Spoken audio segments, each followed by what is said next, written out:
So guys ये question ध्यान से देखिए, बहुत ही ज्यादा इंपॉर्टेंट क्वेश्चन है और लॉजिकल रीजनिंग में फैलेसीज से क्वेश्चन लिया गया है सितंबर 2024 से। और फैलेसीज के क्वेश्चंस हो गए, ये बहुत प्रैक्टिकल क्वेश्चंस आते हैं, पूरी कहानी आपको पढ़नी पड़ेगी और उसके बाद आपको समझना है आखिर कौन सी फैलेसी इस लॉजिक में हो रही है। तो यहां लिखा है which informal fallacy is committed in the following statement. Famous actor Jimmy Packer has said in an interview that astrology is a real science। तो कोई एक्टर है जिमी पैकर और वो अपने एक इंटरव्यू में कहता है कि भाई जो एस्ट्रोलॉजी है वो क्या है, वो रियल साइंस है, असली विज्ञान है, वास्तविक विज्ञान है। Therefore scientists now must acknowledge that astrology is actually a science।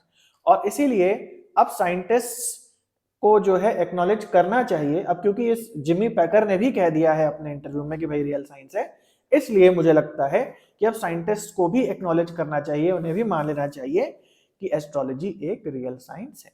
तो इस आर्गुमेंट में कौन सी फैलेसी है? तो इस आर्गुमेंट में जो फैलेसी है वो है option number 1, appeal to inappropriate authority. तो भाई ये एक एक्टर है, फेमस एक्टर है, और एक्टर साइंस की बात अगर करे तो उसे हम अप्रूव नहीं कर सकते, है ना। तो इसीलिए यहाँ पे क्या लिखा है, इनएप्रोप्रिएट अथॉरिटी। माना हमसे बहुत ऊपर है, फेमस एक्टर है, लेकिन इनएप्रोप्रिएट अथॉरिटी है, मतलब कि वो अब साइंस पे अथॉरिटी नहीं कर सकता है। एक्टिंग के बारे में कुछ बोले तो हम फिर भी मान सकते हैं कि हाँ भाई इतना बड़ा एक्टर कह रहा है एक्टिंग के बारे में, फेमस होने के बारे में, है ना, अपने जो एंग्जाइटी है उसको भीड़ में मैनेज करने के बारे में कुछ बता रहा है, तो उसमें कोई सच्चाई हो सकती है। लेकिन एक्टर अगर साइंस के बारे में बता रहा है तो बिल्कुल भी इसका मतलब नहीं है कि अब साइंटिस्ट को भी एक्नॉलेज कर लेना चाहिए, है ना।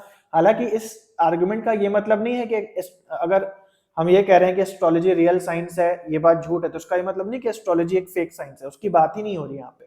यहाँ बस ये बात हो रही है कि एक एक्टर के एस्ट्रोलॉजी को रियल साइंस मान लेने से ये प्रूव नहीं हो जाएगा कि ये वाकई एक रियल साइंस है। आई होप आप समझ गए। तो सही ऑप्शन नंबर 1 सही आंसर है।